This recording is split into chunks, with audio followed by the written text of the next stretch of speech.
This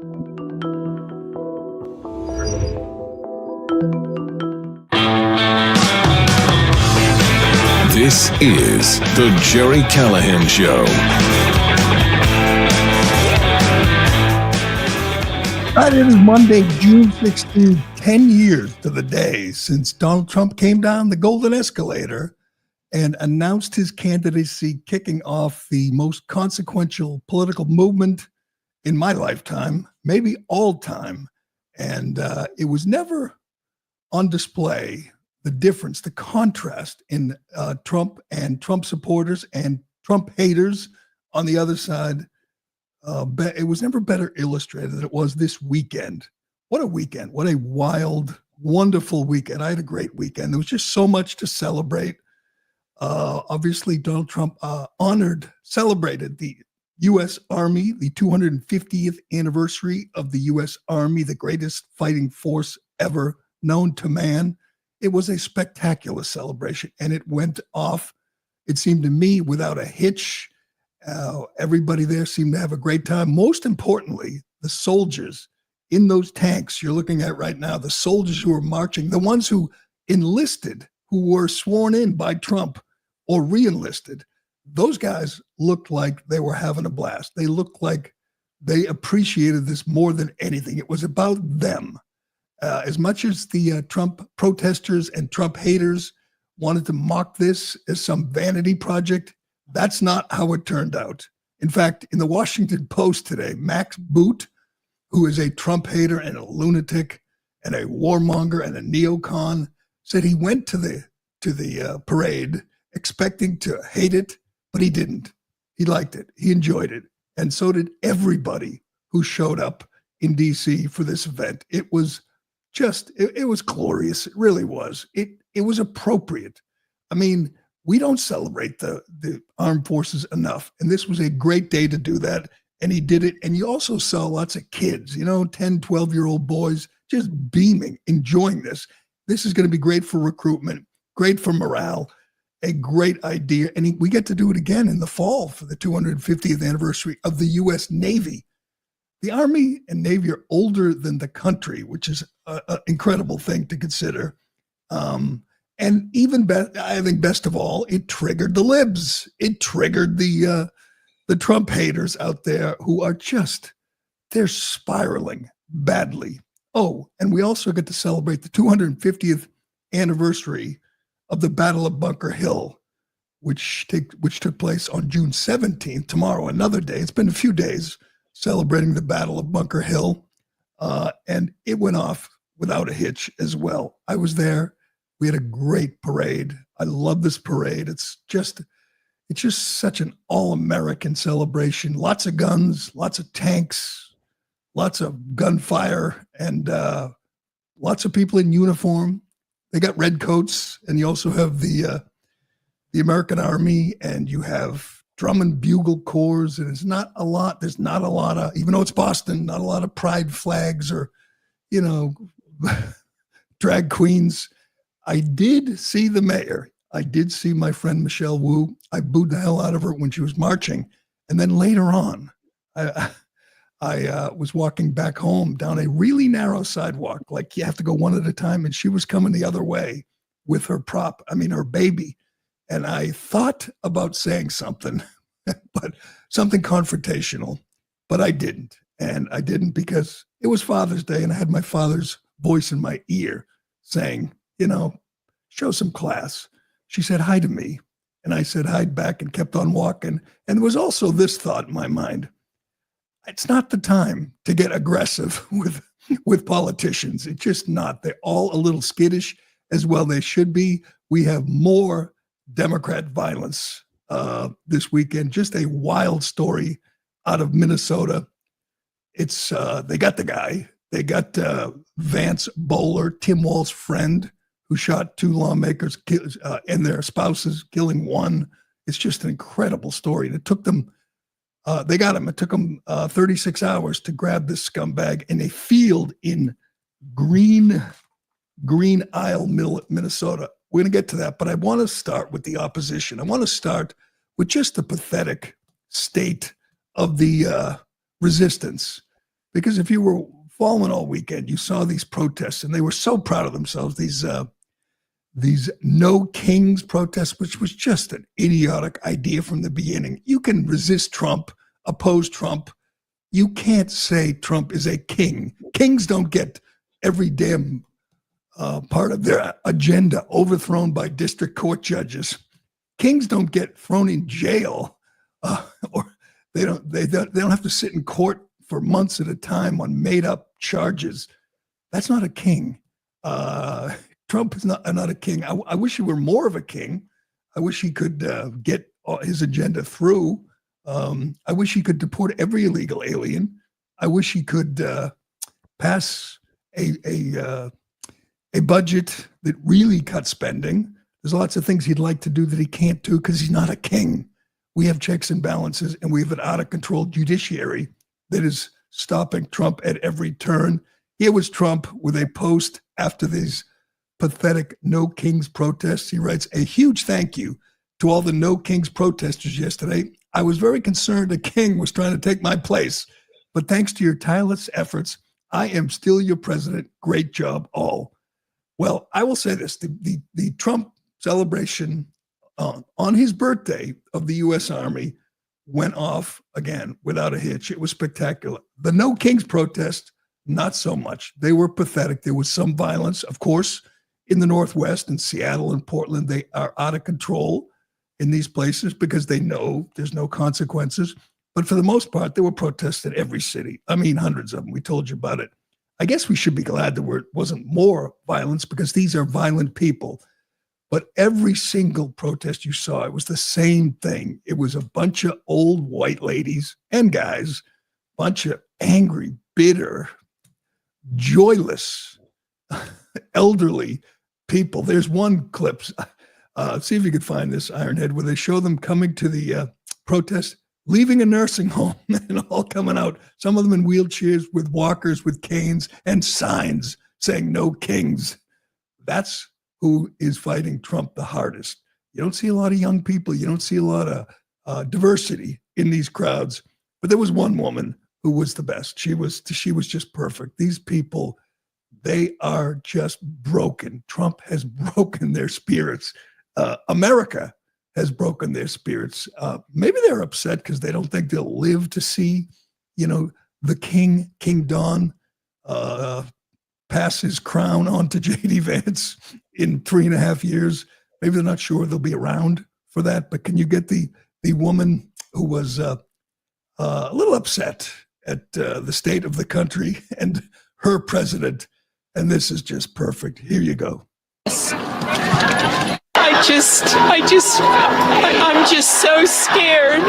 I'm 74 years old. I worry about everything, and I just am so scared and upset, and I don't understand why people voted for this person. She's so scared. What are you scared of, lady? Why are you so upset? I'm 74 years old and I'm so scared. What does she think's going to happen to her or her fella? Here's the best video of the weekend. Heading to the protest, leaving the nursing home. On their way, look at this woman. She's in a wheelchair. She can't. Here you got a woman in a walker, and you got these old folks shuffling out of the nursing home with their signs.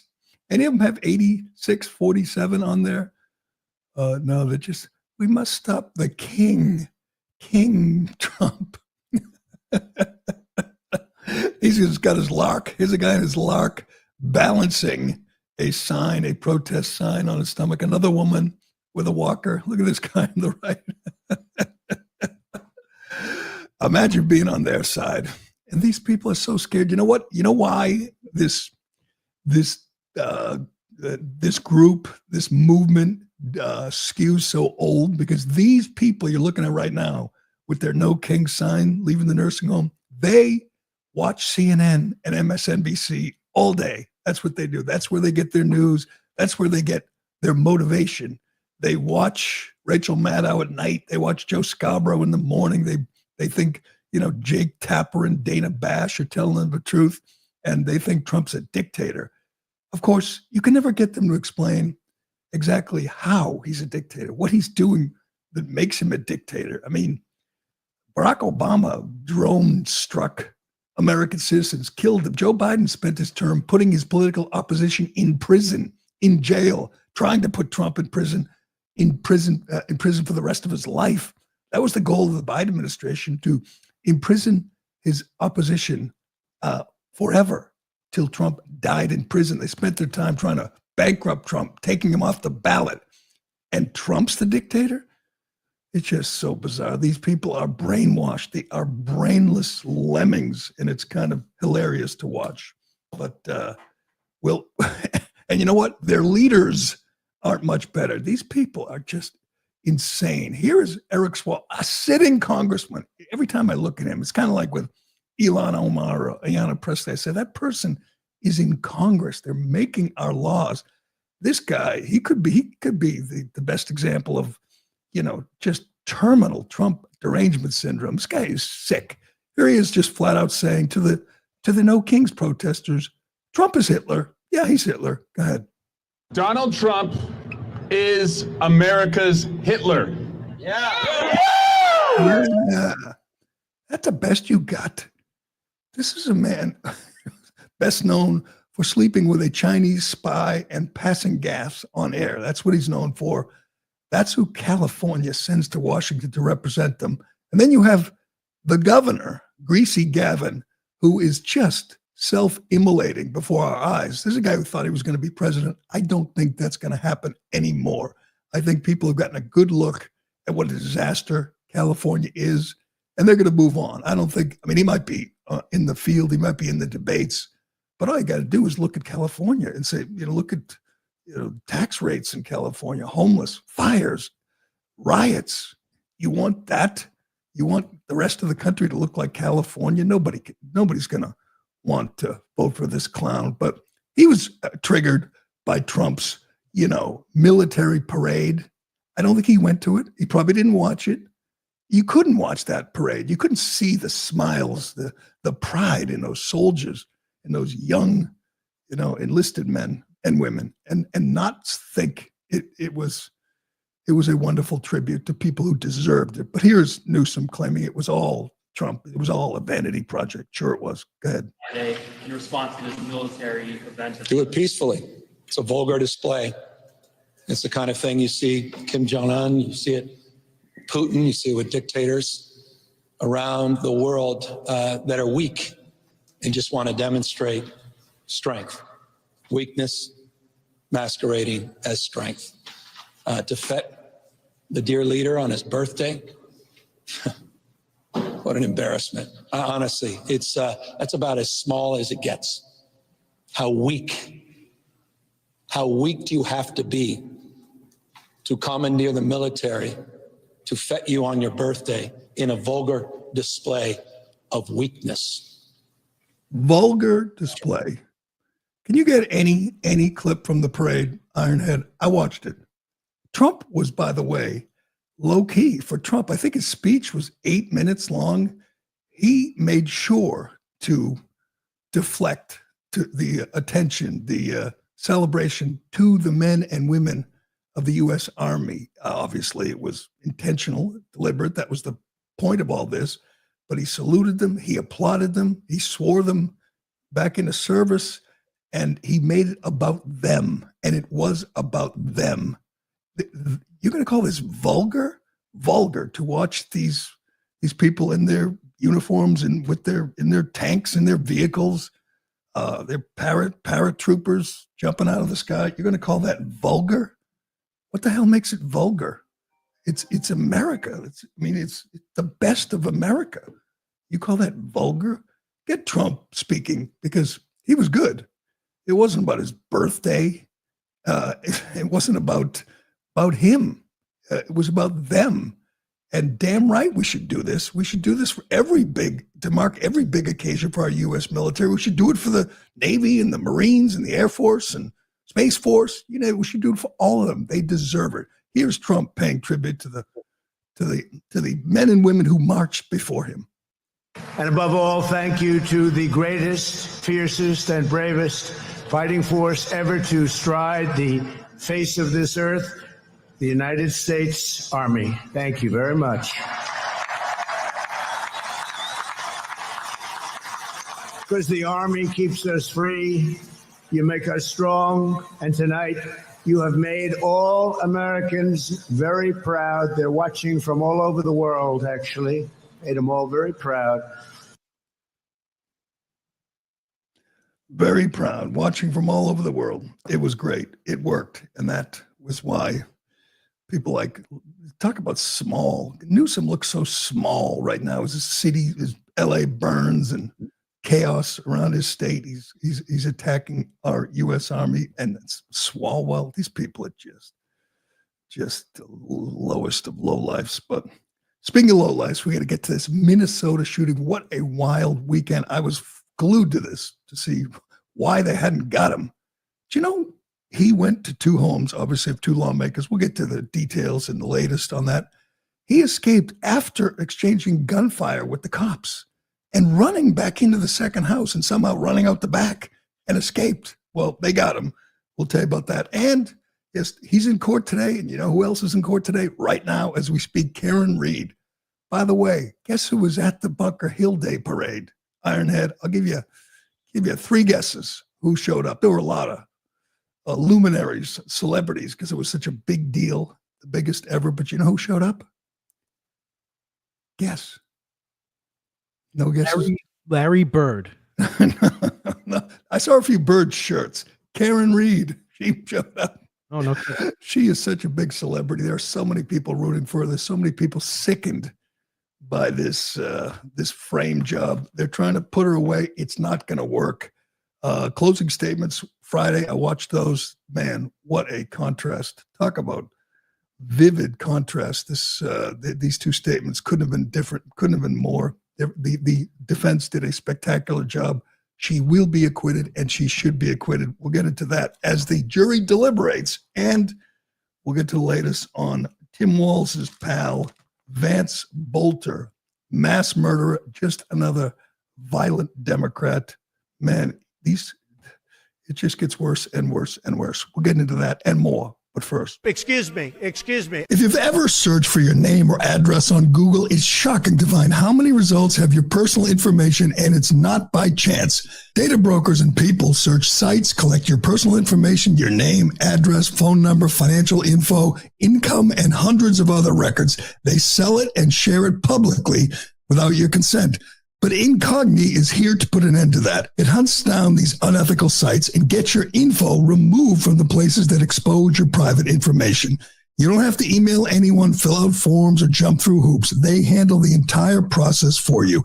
Incogni is also continually monitoring if your data is put back into these databases, requesting repeated removals. This way, it keeps them off there forever. So you get fewer spam calls, spam emails, and you get more peace of mind. And best of all, you can cancel anytime, and they offer a 30-day money-back guarantee, so you can get it completely risk-free. Right now, you get 60% off an annual plan by going to incogni.com and use code word Callahan. That's incogni, incogni.com/Callahan, and use the code word Callahan at checkout. You get 60% off and protect your data for an entire year.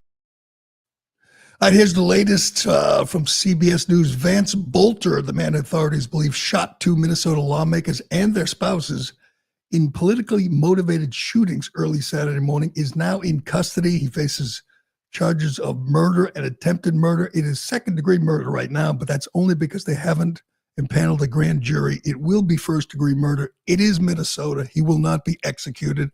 He should be. Maybe there'll be a way to charge him federally. Law enforcement officials said Bolter, 57, was taken into custody after being located in the woods near his home in Green Isle Sunday night. Hennepin County court records show Bolter's charged with 2 counts of second degree. He's due in court Monday afternoon. They took his mugshot, posted his mugshot. That's not it. That is the costume he wore when he carried out the politically motivated killings. This is just bizarre. He dressed as a cop. He rigged his vehicle, his SUV, to look like a police vehicle. And he wore this strange, I think, rubber mask, which makes him appear bald, and didn't wear a hat. I don't know, it's not an important detail, but if he could get all the other police garb, why couldn't he get a cop hat and put a cop hat on? But he came to the door, rang the doorbell, and assassinated House Speaker Melissa Hortman and her husband. And 5 miles away, he attempted to assassinate State Senator John Hoffman and his wife. They survived. They were shot a total of 17 times. They made it. It looks like they're going to survive, but not Melissa Hortman and her husband. He murdered them, and immediately everybody is trying to come up with a motive. We don't know yet. We know he was a Democrat. He was a Walz appointee. Walz appointed him to an advisory board. He was also ran an NGO out of the Congo. This guy's bio is just bizarre. But we do know, we saw Tim Walz on Saturday hold a press conference. He was weeping. He said Hortman was a friend. I'm sure she was a fellow Democrat, but she voted against giving free health care to illegal aliens. And apparently that's a bridge too far for some people in Minnesota. You can't do that. Got to continue to give all the benefits to the illegals who came into this country, came over the border under Joe Biden. But they got him after a 36-hour manhunt. I don't yet know how the hell he got away after exchanging gunfire, running back into the house, and somehow escaping. But I guess, maybe just went into the woods. He wasn't gone for long. But this story is so bizarre. I think we can add it to the list. I don't know. We don't know his motivation yet, but we do know he was a associate of Tim Walz. Of course he was. And it's just the latest. When you think about it, just in it's been less than a year since Thomas Crook shot Donald Trump in the ear, came within an inch of assassinating the president. Since then, you had Luigi Mangione assassinate a CEO of a healthcare company. He's become a martyr, a hero to the left. You had 2 Jewish diplomats, this beautiful young couple leaving the Jewish Museum, assassinated by a pro-Hamas scumbag. You had Tesla's firebomb burned. You had a bunch of old Jewish protesters or people who were calling for the hostages to be released, attacked with Molotov cocktails and a makeshift flamethrower in Boulder, Colorado. You had the Jewish governor of Pennsylvania, his house, the governor's mansion, firebombed by another pro-Hamas fanatic. You had riots. You had cops attacked with Molotov cocktails, people shooting at the cops. The Democrats like to blame Trump. And I guess you can blame Trump because he does that to them. He just sends them over the edge. He just triggers them. And now their only answer in many cases is violence. And in this case, I know there are theories that the guy is some kind of right-wing fanatic. It's not true. I mean, you don't get appointed to a board by Tim Walz. You don't work for an NGO in the Congo if you're a MAGA guy. So until they prove otherwise, I'm not going to believe he is a conservative. He's certainly not a MAGA guy. He had 3 AK-47s. I haven't heard from the gun people. Every time you see a shooting, there's the gun control people come out of the woodwork. I haven't heard from any of them yet, but they found him with 3 AK-47s and a 9mm handgun, along with a manifesto. Let's get to the manifesto. Yes, he has a manifesto, according to authorities, listing names and addresses of other public officials. Dean Phillips, that renegade congressman from Minnesota who challenged Biden, he said he's on the list. Lots of theories about who else is on the list, but I got a question. Why can't we see the manifesto? If he were a right-wing, white supremacist MAGA guy, we would see the manifesto immediately. It feels like, like that Nashville shooter, the trans shooter in Nashville, that someone is protecting someone here. And they said, there's nothing, quote, meaningful in the manifesto. Okay, then why can't we see it? I think it's incumbent on Kash Patel, Dan Bongino, Pam Bondi. Let us see the manifesto. We have a right to see it. He went from being the general manager at a 7-Eleven to being the CEO of Red Lion Group in the Congo, which means, of course, USAID was funding this guy, I assume. But we will see. I guess there'll be a hearing today. As Dean Phillips said, I'm on the list. So he knows who's on the list. He knows what's in the manifesto, but we can't find out. We can't hear the details, his motivation. There's also this bizarre, we have two things that make it even more bizarre. We have his wife getting arrested trying to flee with cash, weapons, and a passport. She was grabbed. What? So she apparently at least knew about this, or maybe she assisted. But why does the wife have to flee? What did she do? We don't not yet know. But here's a local report about Bolter's wife, who apparently was on the run. Go ahead.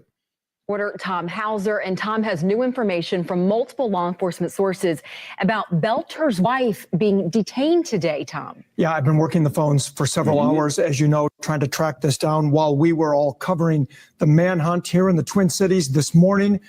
Sources tonight tell me the case was also taking a turn about 90 minutes to the north near Onamia in Mille Lacs County. Multiple law enforcement sources with direct knowledge of what happened tell 5 Eyewitness News there was a traffic stop at a convenience store near Onamia. Between 10 and 11 a.m. this morning, law enforcement made a traffic stop involving a vehicle carrying several relatives of Vance Belter, including his wife. We have talked to an eyewitness who says about a dozen law enforcement squads converged on the vehicle and remained on the scene for 2 to 3 hours. We are also told by several of our sources the vehicle contained a weapon, ammunition, cash, and passports. Now, to our knowledge, no one in that group has been arrested, just detained for questioning. It's also unclear why they were stopped, whether they were being tracked, or if it was a random traffic stop. I am told briefings about this incident are ongoing yet tonight, and we will continue to track more developments. And again, sources say Vance Belter's wife is among those detained for questioning. And I did have one source very late in the evening, just before the newscast, say that she was being tracked. So this was not a random traffic stop. They had an idea of where she was, and they were able to track her down again. So his wife and several family members, Belter family members, were apparently fleeing with money, passports, and weapons. Wow. There is just so much. This is such a bizarre story, such a bizarre attack. Local lawmakers assassinated for apparently, I'm just going to assume something they did, some way they voted. I'm not sure why else you would take out a local lawmaker, but it is scary how much violence there is on the left right now. And you wonder if, what's motivating them? Who's triggering them? Is it just that have we reached the point where they feel like that violence is the answer? Things aren't going their way. Illegal aliens are being deprived of free health care. I know. I'll load up my AK-47 and my 9mm and go kill some local lawmakers. Just so bizarre. But we'll find out more today as Belter, this creep, is arraigned in court. One other thing, and I don't know what to make of it. We're just going to, you know what, Ironhead, we'll do the responsible thing and just throw it out there.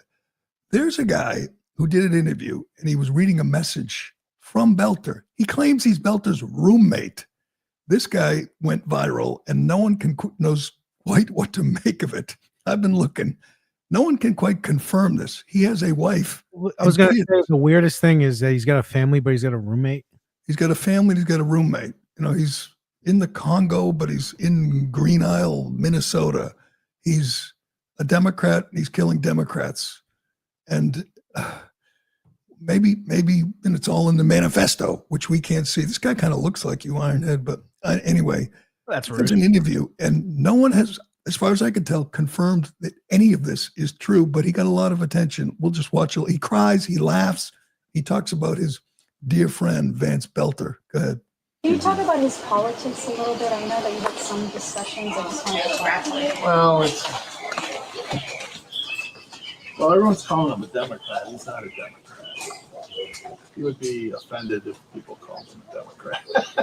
So, but yeah, because of this board thing he was on for Governor Walz, it wasn't to serve. He was just serving the community. But he. I can't believe a political issue would cause him to do such a thing. Did he ever bring up the senator or the representative who were targeted? Like I was saying, no, he never talked about that. I didn't know those people. I didn't recognize their names. Any politicians he mentioned? Gee, Nancy Pelosi, didn't like Jim Walz. Jim Walz? Didn't like Jim Biden. But Tim Walz. Didn't like Jim Biden. This guy's laughing after these two people were assassinated, and he's appears to me to be just kind of making it up as he goes along. I'll predict he will be exposed as a fraud. Maybe not. We'll see. But that's how crazy the story is right now in Minnesota. And I think lots of questions could be answered. Authorities, if you just let us see the manifesto, which we have every right to see, but we'll see. That guy's name is David Carlson, claimed to be his roommate, and he's like a pizza delivery guy or something. He doesn't like Jim Walz or Jim Biden. Jim Walz or Jim Biden, right? Sure. Why wouldn't he like Tim Walz, who appointed to this board? But Walz, time for Walz to resign. Walz is such a mess. Minnesota's such a mess.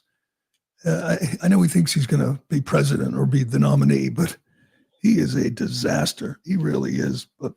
And he's going to have to explain why he appointed this lunatic to a board in Minnesota, an advisory board. I mean, it's pretty obvious 2028 is going to be Vance versus Newsom, right? Vance, well, I hope so, to be honest with you. I hope so. I'm watching Karen Reed leave court on Friday, speaking to the media. She looks pretty happy. Let's get to Karen Reed. This thing is about to just get so wild. Here's what's going to happen. She's going to get acquitted. You can mock me if there's another hung jury, but there's no way. She's going to be convicted on all three charges. The jury is deliberating, a jury of 7 women, 5 men, 7 women. Turtle Boy, our friend Aiden Carney, is breaking it down. He says 5 of the women appear to be under 30, which is a good thing. And he describes how they reacted to everything. And apparently, just like I did, they reacted favorably to defense attorney Alan Jackson's closing statement. And that was so amazing. He crushed it. He crushed it. And they were not so favorable to Hank Brennan, the prosecutor's closing argument. What Jackson did was brilliant, and it was necessary. He just had to make the case that there was no accident, that there's so much evidence, so much reasonable doubt that there ever was a car that hit John O'Keefe, former Boston cop who was murdered, we believe, and left to die in the snow. But as we talked about this, the first trial, there's just so many items, so much evidence that leads you to think, of course they can't convict her. There's no way they made the case beyond a reasonable doubt. There's so much reasonable doubt. I go back to just a few things. Every time I watch this trial, every time I read or talk to people about it, it has captivated so many people. I'm telling you that I was out and about all weekend. I was at the parade, where there was with thousands of other people, and Karen Reed has people just riveted. And I have yet to speak to anybody who thinks she's guilty. But all the things, the butt dials, there's like 8 or 10 butt dials when these people who set her up, framed her, were calling each other. Oh, those were just butt dials. Dog bites. The Google search from Jen McCabe. How Long to Die in the Snow. They claim Karen Read went back in reverse during a snowstorm at 24 miles an hour. Try to do that sometime. You can't go 24 miles an hour in reverse. There's just one thing after another. You say, that can't be, that can't happen. You got a Boston cop who doesn't come outside to see another Boston cop dead in his yard, according to their case. It was pathetic. It was flawed. There's no way any of the jurors listened to this closing argument by Hank Brennan, the well-paid prosecutor, and said, yeah, she did it. She's guilty. You can't. So she will be, I believe, acquitted probably today. Right. There's a huge crowd outside the courtroom right now. Lots of people want to be there for this. And I understand it is historic. This has been going on for 2 years, and it has cost taxpayers millions to try to put this woman away. But here's what the thing that fascinates me more than anything is a Boston cop was killed. They tried to pin it on his girlfriend and say she ran him down. I think her defense proved she didn't. I think the prosecution, the DA's office, failed to prove she did. So who killed him? Who killed him? And where do they go from here? I recommend following Turtle Boy on this because he will be all over it. But if they're right, if the defense's scenario explanation is right, you have a bunch of people conspiring, first of all, killing a man, and then conspiring to cover it up and frame someone else. So while it's been fascinating to this point, it's about to get a whole lot more fascinating when you think about it. They can't, it's not like some trials where it's over, she's acquitted, we move on. It's over, she's acquitted, and then they come after the real killers. And these are people who will turn on each other. Of course, they have to turn on each other if they don't want to go to prison for life. So these people who are unsavory, to say the least, are going to be forced to turn on each other, testify against each other, rat each other out. This was tabloid stuff to begin with. This was fascinating. It was lurid. It was sordid. And now it gets even more lurid. It gets even more tabloid trashy once she is acquitted. And they turn to, I don't know where they start, but a Boston cop was killed. I think he was beaten in the house. By the way, the house was sold. The rug was torn up. The dog disappeared. Mm-hmm.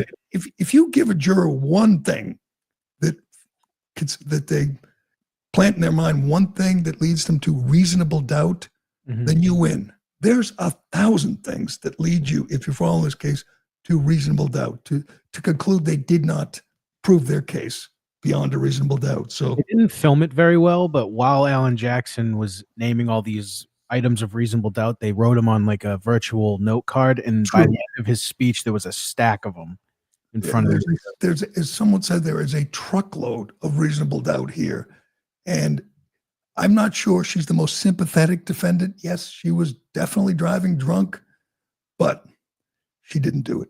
She didn't kill him, and we're gonna have a decision, I think, soon. Last time it was 5 days and a hung jury. This time, 1 day and acquittal, I think. Can we play this one? I think one of the funniest things, though, is that the state turned to Whitey Bulger's lawyer. Whitey Bulger's lawyer, a mob lawyer who was terrible. I mean, I didn't watch the whole trial. It's hard to, watch the whole trial, but he was awful. He was rambling. It was, what was it, 75 minutes, something like that. And you're saying, you're losing the jury. He lost the jury. He put on a terrible, we did not get our money's worth. The Commonwealth of Massachusetts paid the man more than $250,000. He was a disaster. And I think the jury will do the right thing. But here's a guy who does even better closing argument, in my opinion. Alan Jackson was excellent. This guy was better. This is some TikToker who sums it up in 3 minutes, sums up the case.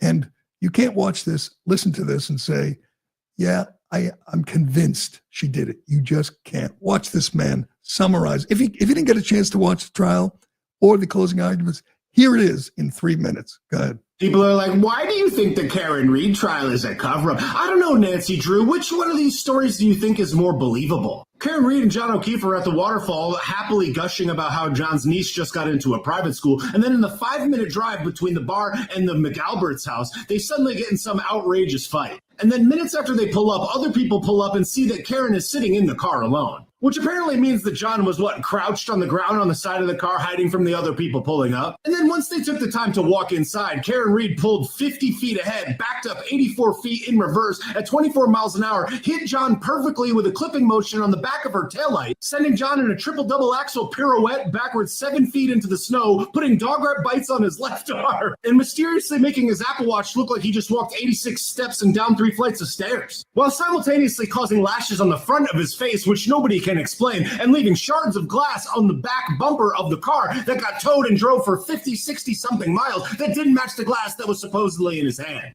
And then Jen McCabe butt dialed John's phone 7 times, and then Higgins, after a long day at work, decided at 2:30 in the morning after throating whiskey gingers all day, decides he's going to go back to the police station at 2:30 in the morning to move car. And then he's caught on a surveillance camera texting, making phone calls in the parking lot, which he says he doesn't remember because they were butt dialed. And then Higgins' phone butt dialed Brian Albert's phone, and then Brian Albert's phone butt dialed Higgins' phone, never leaving a voicemail on either one. And then they talked for 17 seconds, but they didn't talk because they were both butt dials, so their butt hung up on both sides of the phone multiple times because Timu Heisenberg was clapping his wife with their vicious German Shepherd in the room. Oh yeah, but the German Shepherd actually wasn't in the room because it didn't bark when there was a ton of cars and a bunch of police responders and fire trucks and whatnot out on the street and everybody screaming, including Karen, all caught on video. But they didn't wake up and they didn't hear it and the dog didn't bark. And then Jen McCabe went into the house to wake them up and went into their room, just burst into the room of a 30-year police detective. Nothing scary there at all. And she didn't see the dog because the dog wasn't in the room and also it didn't bark. But the dog sleeps in the room every night. And sometimes in the closet. Oh yeah, and then the trained first responder and 30-year police detective, while his friend supposedly was dead or dying out on his lawn, just decides to not come outside or anything. Then they sell their family home that's been in the family for generations, and then they mysteriously get rid of the dog. And then the day before their phones get subpoenaed, Brian Albert throws his in the trash, and then Higgins takes his to a military base and throws one in one garbage can and another broken SIM card that he destroyed in a dumpster, because he's innocent. And then at 2 o'clock in the morning, Jen McCabe goes to her house and gets on her phone and watches It's Raining Men on YouTube and doesn't search Haslong to die in the cold because some nerd said that it happened 4 hours later for no reason. Because I don't know about you, because when my friend is dead or dying in the lawn and there's first responders tending to him, I just pull up a quick Google search to see how long it would be before he died in the cold, even though he's right in front of me. So if you're paying for your cell phone minutes by the call, you better not go to Kane, because you'll just have all your friends butt dial each other 30 times in one night. Oh yeah, and did I forget to mention that when John got hit by the car, supposedly, his phone landed underneath his body, and they brought a guy to testify that that was the case, and they said, how did that happen? He goes, just because it did. Okay. Or he went in the house. There it is. That guy is good. He went in the house. That's all. Then went in the house and something bad happened in the house and they dumped him in the snow. And I think we're all going to agree to that soon, any minute now. I got to get to one more thing because I'm a little nervous about 47 on this issue. Yesterday, I think, because of the backlash she got from this post a couple of days ago, Trump said, we're coming after illegals in all the big cities. He said, we're doubling down. We're coming to Chicago, New York, LA, and we're not going to stop.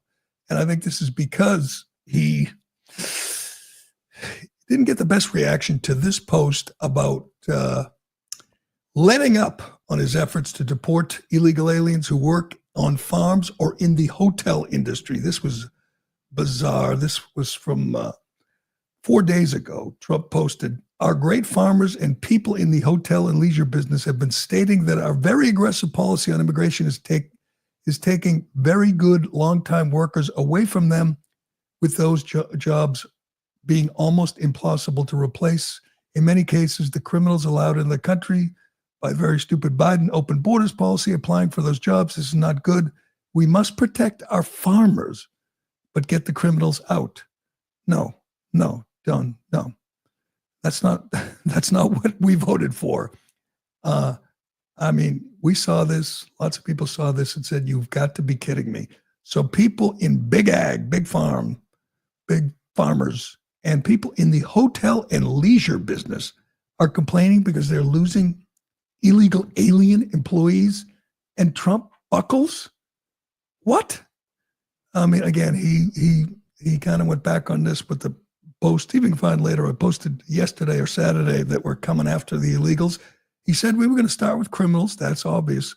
But it was going to be the largest mass deportation operation in American history. And it was going to include farmers and hotel owners who've exploited illegal alien labor, driven down wages, refused to hire Americans. They're just going to have to get by. They're going to have to hire Americans or legal immigrants. You can't have a little cutout, little exception and say, you know, our farmers need slave labor. They need to exploit these people, hire them illegally. I'm sorry, that's against the law. You can't say, you can't say every other industry, you can't have illegal aliens, but this industry, yeah, we're going to make an exception because they really need illegal aliens or else they won't make as much money. And the media obviously jumped on this. This story is incredible from NBC News. It's from yesterday. Omaha, Nebraska, Dateline Omaha. Every seat in the waiting area of Glen Valley Foods was occupied with people filling out job applications early Thursday, 2 days after the meatpacking plant became the center of the largest worksite immigration raid in the state of Nebraska. Dozens of prospective employees, many of them Spanish speakers, have been coming in and out of the plant all day. Some were hoping to land a new job. The scene gave company president Chad Hartman a glimmer of hope amid the chaos that ensued after Tuesday's raid purged roughly half his staff. 76 people were arrested in this raid, illegal aliens. Many of them have been convicted criminals, but he said they were longtime employees. Many have worked at the company that processes boxed beef for more than 15 years. Here's the president of the company, Chad Hartman. They were part of our family and they were taken away from us. Part of our family. So he was exploiting illegal aliens, paying them slave wages rather than pay Americans fair wages. And he calls them part of his family. And he's just distraught. He doesn't know what to do. 76 people arrested, many of them already deported. I'm sorry, this guy is the problem. This man, Chad Hartman, who's posing as a good-hearted boss, is saying, "Oh no, they deported my family." Really? Do you think he actually thought that people who worked in his meat packing plant were family? I don't think so. You think he paid them a fair wage? You think when they asked for a raise or, you know, a day off, you think he treated them like family? I doubt it. He should be arrested. He was breaking the law and he knew it. And he can either hire Americans or legal aliens, legal immigrants, or he can just go out of business. According to a report, the company made $13 million last year.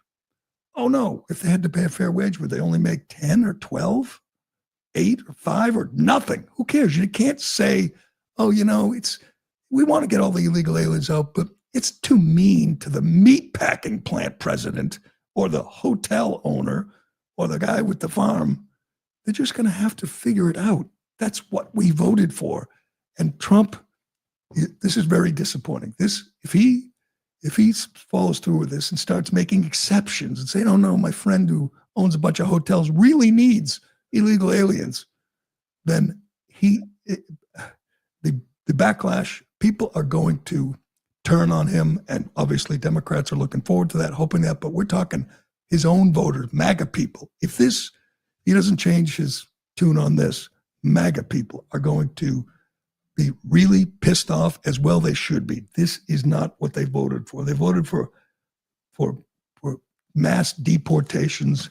And I know the media's goal here is to paint every illegal alien as just a hardworking meat plant employee who was part of the family. But that's not the story. The story is everybody's got to go. You can start with the criminals, but everybody's got to go. If they self-deport, take the $1,000, they can come back and they can work at this miserable meatpacking plant if they want. But they don't get to stay just because their CEO complained to Trump. Really disappointing, but we'll see. We'll see how it goes. Also, Matt Walsh pointed this out. He says Trump's presidency will be a failure if he does two things. If he does an about face on illegal aliens and starts saying, oh no, we're going to let them stay. We really need the help. And if he sends troops to the Middle East on behalf of Israel, those two things will unravel the presidency, and he cannot do it. You could support Israel. We support Israel. We can't be involved in another Mid-East war. That will be the end of a lot of conservative support for the Trump agenda. But I don't think he's going to do it. And I think he saw the light on this as well and said, we're coming. We're coming, and we're coming hard in all these blue cities where they're protecting illegal aliens. That's what I thought about saying to Michelle Wu when I saw her yesterday. I thought about saying, have you seen Tom Homan here? Any ICE guys? Because I just saw a couple of illegals, but I didn't. I bit my tongue, and maybe next time I'll see her again. She's out campaigning, bringing her little baby, her little prop, and she's hitting the streets. But I don't know. Josh Kraft, her opponent, had a much bigger turnout than Michelle Wu did. So it's going to be an interesting race here, and hopefully somebody wakes up and supports Tom Homan and ICE in their efforts to get the criminals out of here, but probably not in Boston. All right, that will do it for this Monday. What a wild Monday. 10 years ago today, Trump came down the escalator, the golden escalator, and it all began. What a wild ride. Thanks for listening. Thanks for watching. I'm Gerry Callahan. This is The Callahan Show, and we'll do it again tomorrow. The evidence is uncontradicted that the president used taxpayer dollars to ask the Ukrainians to help him cheat an election. And the complaint that I've heard